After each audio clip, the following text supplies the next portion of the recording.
दोस्तों, यदि pressure cooker में सीटी ना हो तो क्या होगा?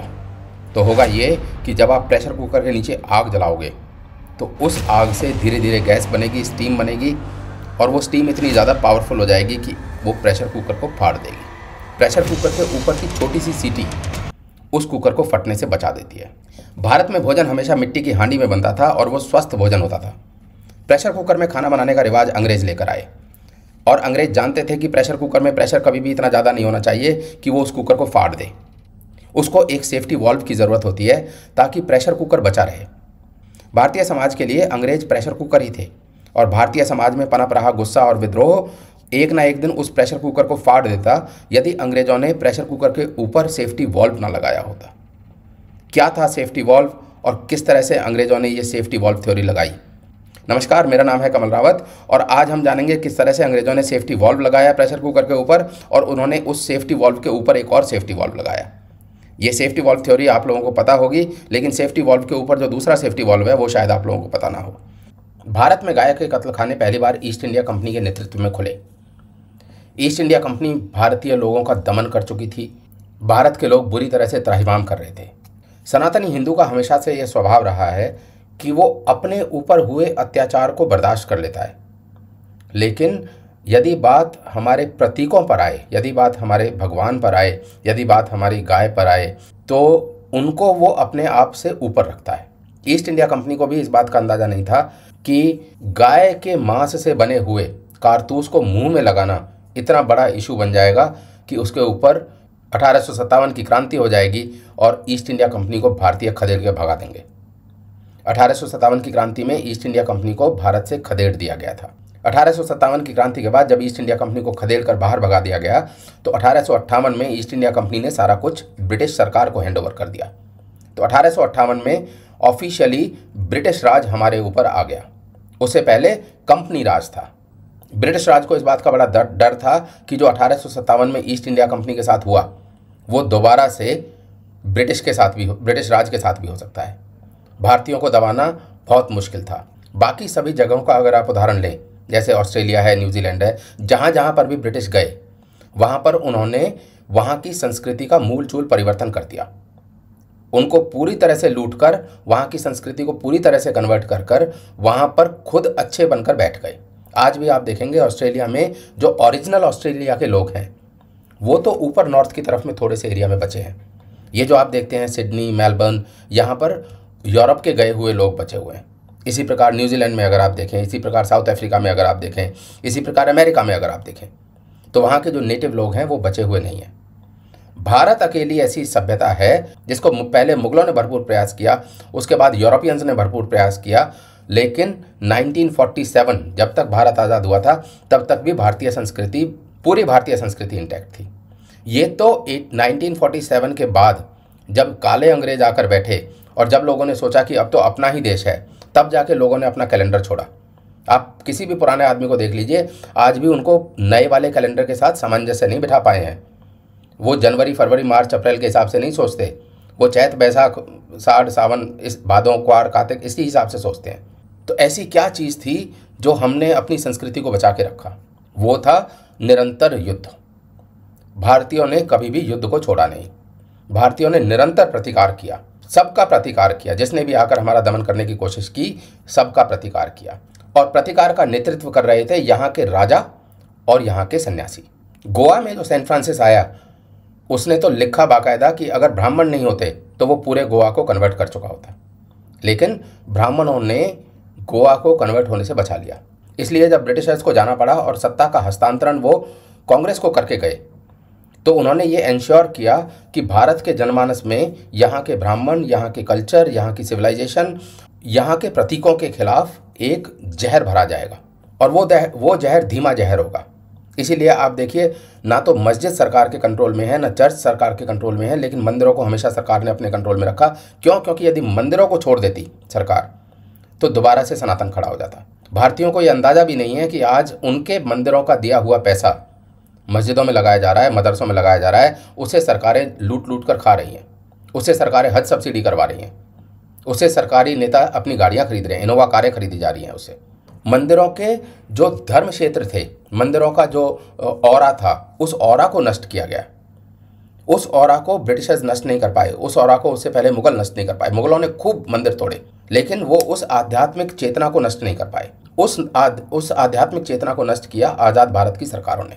जब हम बाबा विश्वनाथ मंदिर को विश्वनाथ कॉरिडोर बोलने लगते हैं तो वहाँ से आध्यात्मिक चेतना खत्म हो जाती है, वहाँ से तीर्थाटन खत्म हो जाता है, वहाँ पर्यटन आ जाता है। पर्यटन की दृष्टि से वहाँ रेस्टोरेंट होना, पर्यटन की दृष्टि से वहाँ शौचालय होना, पर्यटन की दृष्टि से वहाँ पे चौड़ी रोडें होना, ये चौड़ी सड़कें होना, पर्यटन की दृष्टि से सभी सुविधाएं होना, ये अनिवार्य है, तभी पर्यटन बढ़ेगा। आध्यात्मिक दृष्टि से वहाँ पर शक्ति होना, आध्यात्मिक शक्ति होना, आध्यात्मिक दृष्टि से वहाँ पर मंदिरों के भीतर वो चेतना होना, वो आवश्यक है। चेतना को नष्ट कर पर्यटन को बढ़ाया गया। वरना आप इस बात की कल्पना भी कर सकते हैं कि गंगा के अंदर, जिसको हम गंगा माँ कहते हैं, उसके अंदर कोई सरकार क्रूज चलाएगी, जहाज, और उस जहाज का नाम गंगा विलास रखा जाएगा। विलास के नाम को माँ के साथ कभी जोड़ा जाता है? ये छोटी छोटी चीज़ें बड़ी सोच समझ कर की गई प्रहार हैं। जो बोलते हैं कि ये प्रयोग नहीं, ये संयोग नहीं, ये प्रयोग है, दरअसल वो खुद प्रयोग कर रहे होते हैं। तो भारत में जब ब्रिटिश राज आया तो वो ऐसे बहुत सारे कानून लेकर आए जिससे भारतीय दोबारा से प्रतिकार ना कर पाए। उदाहरण के तौर पर 1871 में 1871 में ब्रिटिश गवर्नमेंट एक एक्ट लेकर आई जिसका नाम था criminal tribe act, criminal tribe act of 1871। अब इस क्रिमिनल ट्राइब एक्ट में क्या किया कि उन्होंने कुछ कुछ कम्युनिटीज़ को क्रिमिनल डिक्लेयर कर दिया। जैसे मैं आपको उदाहरण देता हूँ, एक भारत में एक कम्युनिटी थी जिसका नाम था ठग। आज भी आप जानते हैं ठग को बड़े गंदे सेंस में, बड़े नेगेटिव सेंस में यूज़ किया जाता है ठग शब्द को। ठग एक ऐसी कम्युनिटी थी जिसने ब्रिटिशर्स की नाक में दम कर रखा था। वो कहाँ से गुरिल्ला वॉर करते थे, ब्रिटिशर्स को पता भी नहीं चलता था, कभी भी ब्रिटिशर्स के ऑर्डर्स को नहीं मानते थे, कुछ भी नहीं मानते थे। तो ठग जो है वो एक बहुत ही राष्ट्रभक्त कम्युनिटी थी, लेकिन ब्रिटिशर्स ने पूरी कम्युनिटी को क्रिमिनल डिक्लेयर कर दिया। तो ये 1871 का एक्ट आया जिसमें उन्होंने कुछ कुछ इस तरह की कम्युनिटीज़ को क्रिमिनल डिक्लेयर कर दिया। अब क्रिमिनल डिक्लेयर करने का मतलब है कि उस पूरी कम्युनिटी का, चाहे अच्छा हो बुरा हो कैसा भी आदमी हो, तो उस कम्युनिटी के आदमी के लिए फ्री मूवमेंट अलाउड नहीं थी। वो फ्रीली कहीं पे जा नहीं सकता, किसी के साथ इन्वॉल्व नहीं हो सकता। यदि कोई दूसरी कम्युनिटी का व्यक्ति उस कम्युनिटी के किसी भी व्यक्ति के साथ इन्वॉल्व होगा तो उस पूरी कम्युनिटी के ऊपर एक्शन होगा। क्योंकि भारत हमेशा कम्युनिटीज़ का देश रहा है, भारत इंडिविजुअल का देश नहीं रहा। भारत में इंडिविजुअल से ऊपर गांव को रखा जाता था, इंडिविजुअल से ऊपर परिवार, परिवार से ऊपर गांव, गांव से ऊपर समाज, समाज से ऊपर देश। भारत में हमेशा ये रहा है। तो इसीलिए ब्रिटिशर्स ने कहा कि हम पूरी कम्युनिटी को ही क्रिमिनल डिक्लेयर करेंगे, और ये जो कम्युनिटी रेस्पॉन्सिबिलिटी थी, इससे कलेक्टिव रेस्पॉन्सिबिलिटी ब्रिटिशर्स ने डाल दी। और उन्होंने कहा कि यदि एक कम्युनिटी का एक आदमी भी कुछ गलत काम करेगा, ब्रिटिशर्स के खिलाफ कोई रिवोल्ट करेगा, तो उस पूरी कम्युनिटी के ऊपर एक्शन लिया जाएगा। इस तरह के बहुत सारे एक्ट ब्रिटिश गवर्नमेंट लेकर आई। जैसे 1878 में ब्रिटिश गवर्नमेंट आर्म्स एक्ट लेकर आई, जिसमें यह था कि कोई भी इंडियन अपने पास आर्म्स नहीं रख पाएगा। आज तक भी वो एक्ट लगभग चल रहा है, आज भी आप आर्म्स नहीं रख सकते। तो आर्म्स केवल वही रख पाएंगे जिसको ब्रिटिश सरकार लाइसेंस देगी। यदि ब्रिटिश सरकार के लाइसेंस के बिना आपने हथियार रखा तो आपको गैरकानूनी माना जाएगा। आज भी ये कानून चल रहा है। ब्रिटिश सरकार ने जो कम्युनिटीज़ को क्रिमिनल डिक्लेयर किया था वो कब ख़त्म हुआ? आप सोचते होंगे कि 1947 में भारत आज़ाद हो गया और उसके बाद सारी की सारी कम्युनिटीज़ जो हैं वो डीक्रिमिनलाइज हो गई होंगी। ऐसा नहीं है। 1947 में भारत केवल आज़ाद हुआ था। आज़ाद होने के बाद भी भारत की सरकार लगभग ब्रिटिशर्स के अंडर काम कर रही थी। तो कम्युनिटीज़ का डीक्रिमिनलाइजेशन, इस एक्ट का डी नोटिफिकेशन हुआ था 1952 में, 1952 में, और केवल डी नोटिफिकेशन हुआ। उसके बाद भी भारत की सरकार ने यह इंश्योर किया कि जो कम्युनिटीज़ ब्रिटिश गवर्नमेंट के अंदर क्रिमिनलाइज थी उनको डी नोटिफाई होने के बाद भी सम्मान ना मिले। 1877 में बंगाल फेमाइन हुआ, जो कि ब्रिटिशर्स की गलत पॉलिसीज़ के कारण हुआ था। उसमें भारत के हज़ारों लोग मरे और ब्रिटिशर्स को पता था कि इसका बैकलैश होने वाला है, इसीलिए वो 1878 में आर्म्स एक्ट लेकर आए। इस प्रकार के बहुत सारे कानून ब्रिटिश सरकार लेकर आई, लेकिन उन कानूनों के बाद भी ब्रिटिश सरकार को यह अंदाजा था कि यदि बॉटम अप रिवोल्ट हुआ, यदि नीचे से रिवोल्ट हुआ, तो ब्रिटिश सरकार उसको संभाल नहीं पाएगी। इसीलिए उस प्रेशर, ये जो भारत देश में जो प्रेशर बन रहा था, उस प्रेशर को रिलीज करने के लिए एक कुकर की सीटी की ज़रूरत थी, और वो कुकर की सीटी थी इंडियन नेशनल कांग्रेस। ज़रूरत थी इस गुस्से को पीसफुल तरीके से बाहर निकालने की, ताकि ये सरकार के ऊपर ना निकले।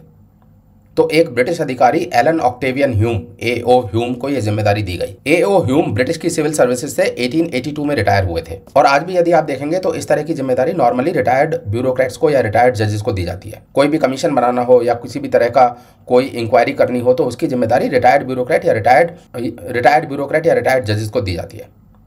तो एओ ह्यूम को यह रिस्पॉन्सिबिलिटी दी गई कि तुम एक तरीका ढूंढो जिस तरीके से इस प्रेशर को रिलीज किया जा सके। एओ ह्यूम ने रिटायर होने के 1 साल के बाद कैलकाटा यूनिवर्सिटी में एक ओपन लेटर लिखा और उसने भारत के एजुकेटेड लोग, अब यहाँ पे एजुकेटेड जो है वो बहुत ही सब्जेक्टिव वर्ड है क्योंकि ब्रिटिश सरकार उनको एजुकेटेड समझती थी जो ब्रिटिश सिस्टम से पढ़े लिखे लोग हैं। ब्रिटिश सरकार उनको एजुकेटेड नहीं समझती थी जिन्होंने वेद शास्त्र या धर्मशास्त्र या इस तरह की चीज़ें पढ़ी हैं।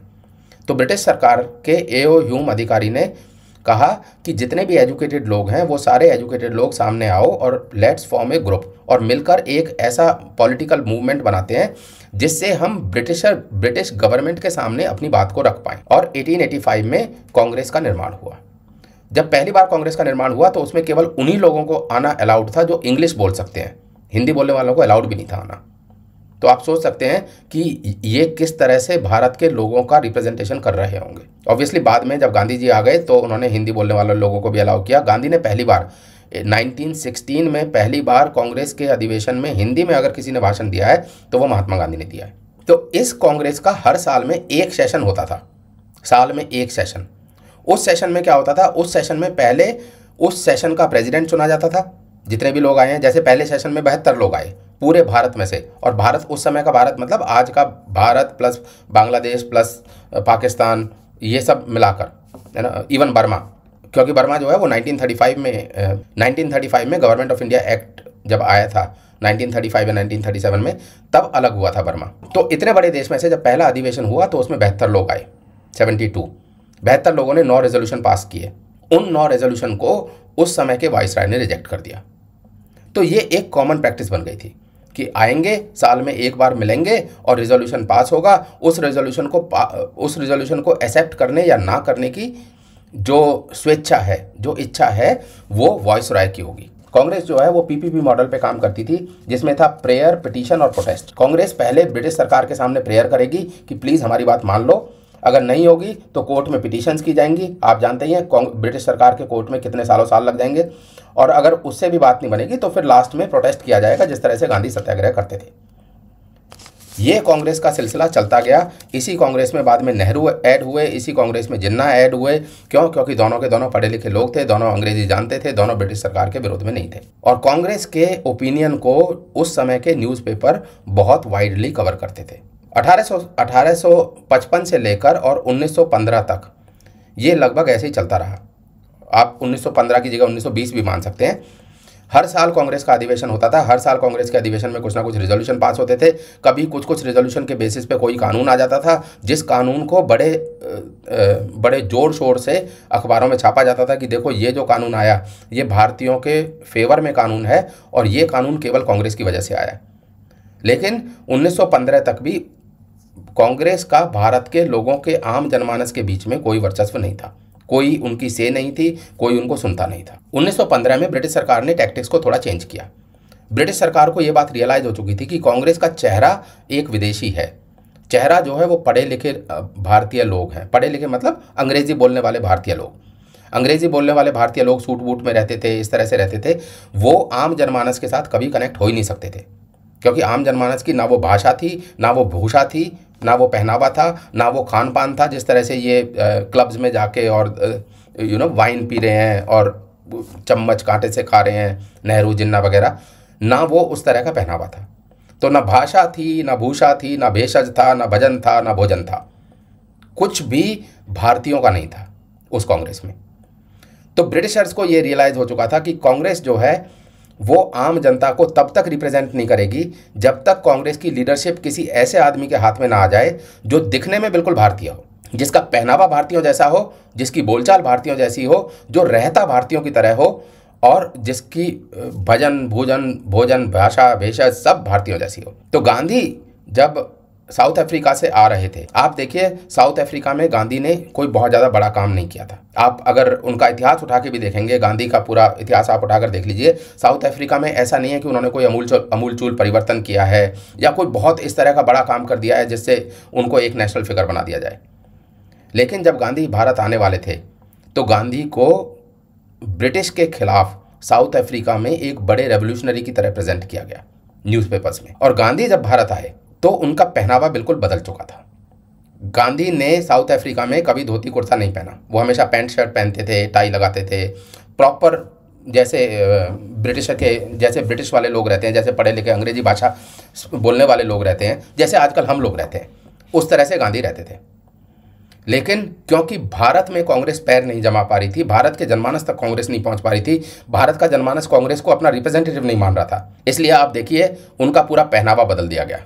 गांधी यहाँ पे आए और गांधी ने ऐसे कपड़े पहने जो आम भारतीय जिसके प्रति सम्मान रखता था। गांधी ने ऐसी भाषा बोली जिसके लिए आम आदमी सम्मान रखता था। पहली बार 1916 के अधिवेशन में जब गांधी ने बोला तो गांधी ने हिंदी में बोला।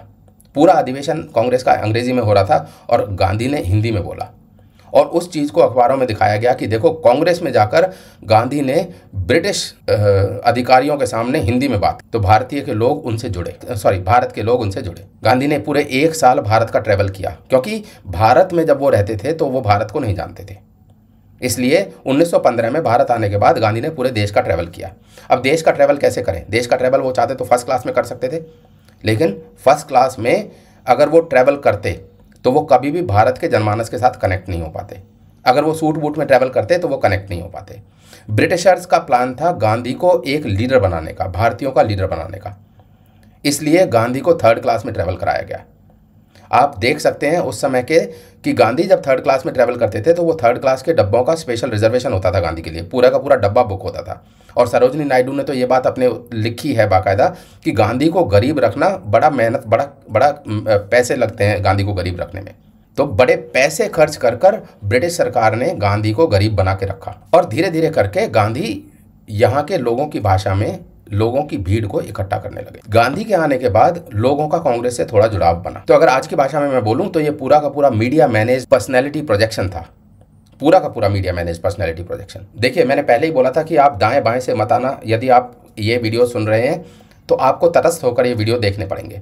आप मेरे फैक्ट्स को क्रॉस चेक कर सकते हैं, आप मुझसे प्रश्न पूछ सकते हैं, सारा कुछ कर सकते हैं, और मैं इस चीज़ के लिए सबको एनकरेज करूंगा कि प्लीज़ आप जाकर इन फैक्ट्स को क्रॉस चेक करिए। अब आप इसको अगर आज के साथ रिलेट करें तो आज के कंटेम्प्रेरी पॉलिटिक्स भी लगभग इसी तरह से चलती है। नरेंद्र मोदी 2002 से तो चीफ मिनिस्टर हैं, 2002 से चीफ मिनिस्टर हैं, उसके बाद वो प्राइम मिनिस्टर बने हैं, 2002 से लेकर 2025 हो चुका है। उससे पहले 1991 में वो अमेरिका टूर करके आए हैं, पूरा विदेश घूम कर आए हैं। तो 1991 से लेकर 1925 35 साल हो चुके हैं। ये तो 35 साल का तो रिकॉर्डेड इतिहास है। 1970 के दशक में नरेंद्र मोदी एक फ्रांस के कल्चरल क्लब के मेंबर थे जिसमें उसकी एनुअल फीस 25 रुपये हुआ करती थी, 25 या 125 कुछ ऐसा था। आप सोचिए उस समय पे इतने पैसे कौन देता था, और वो ये गरीब थे।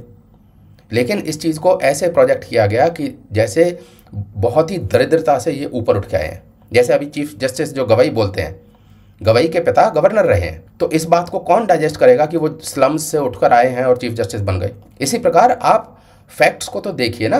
नरेंद्र मोदी की बचपन की जो फोटोज हैं उसमें टाई पहनी हुई है। जब उनका बचपन था 1960 के दशक में, लोगों के पास कैमरे नहीं होते थे, उनकी फोटोज हैं, अच्छे स्कूल में पढ़ते थे, वो घच्ची कम्युनिटी से आते थे। लेकिन इन अंतरराष्ट्रीय स्तर पे जाके और फेसबुक के इवेंट में जाके उन्होंने बोला कि मेरी माँ तो दूसरे के घरों में बर्तन मांजती थी। अब जब हम छोटे थे तो हमारा गुजारा करने के लिए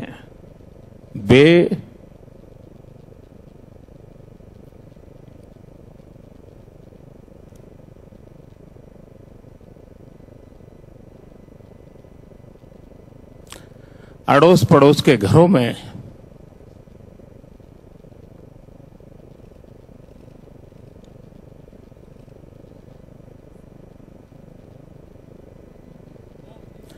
बर्तन साफ करना,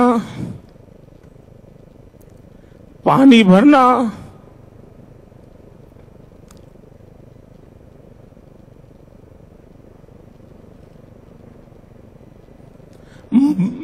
मजदूरी कर रहा। अब इस बात को कोई कैसे मानेगा? हो सकता है आप इस बात को मानते हो, लेकिन मैं तो इस बात को नहीं मान सकता। ना तो इस बात के कोई प्रूफ हैं, ऐसा तो है नहीं उनका परिवार जीवित नहीं है, उनका परिवार जीवित है। ना उनके भाइयों ने इस तरह की चीज़ों को कभी क्लेम किया।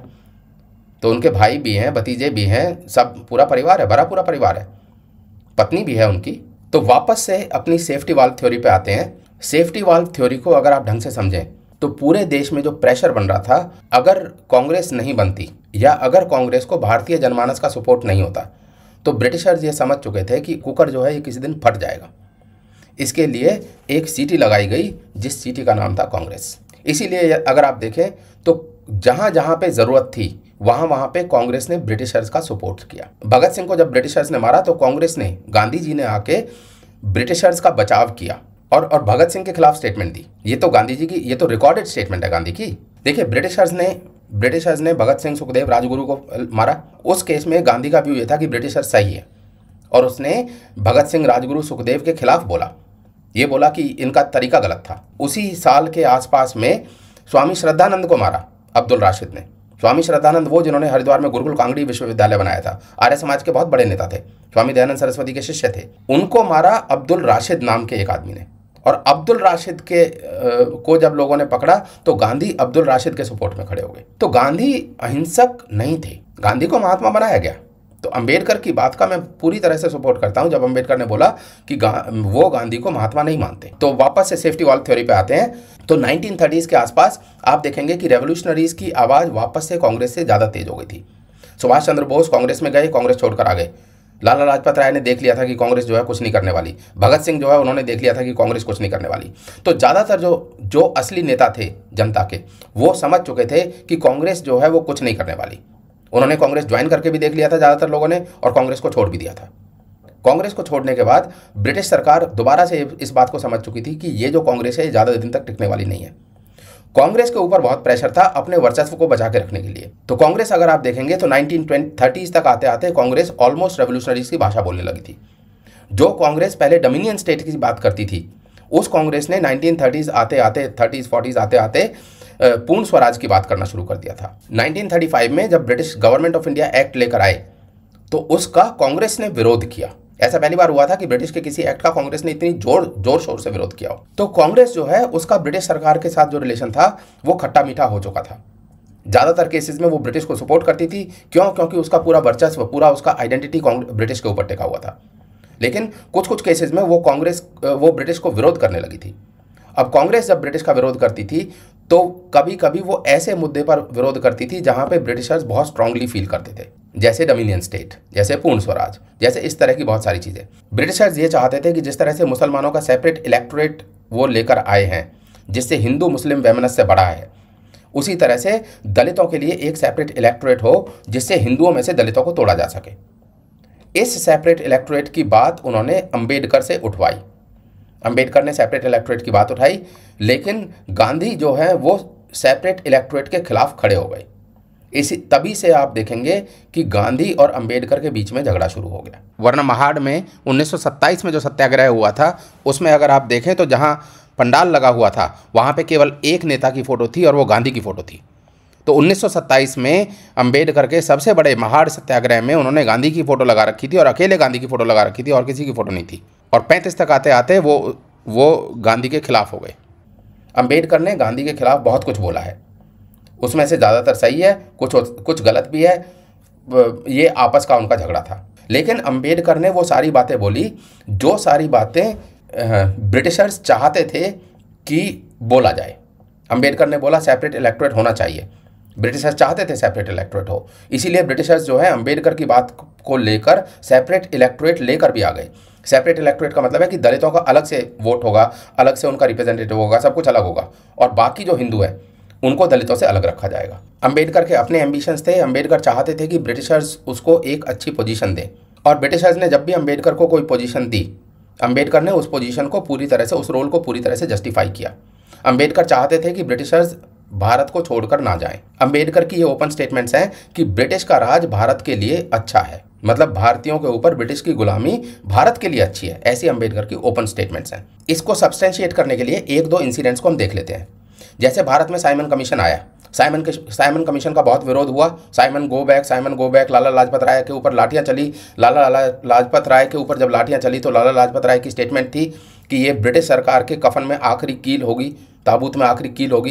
तो साइमन कमीशन का बहुत विरोध हुआ, और वो जो विरोध था वो रेवोल्यूशनरीज ने किया था, वो क्रांतिकारियों ने किया था, कांग्रेस ने नहीं किया था। कांग्रेस ने थोड़ा बहुत किया था, बट इतना नहीं किया था। आप ये सोचिए कि ये जो साइमन कमीशन बना था, इस साइमन कमीशन में भारत की तरफ से कौन था जो साइमन कमीशन का हिस्सा बना था?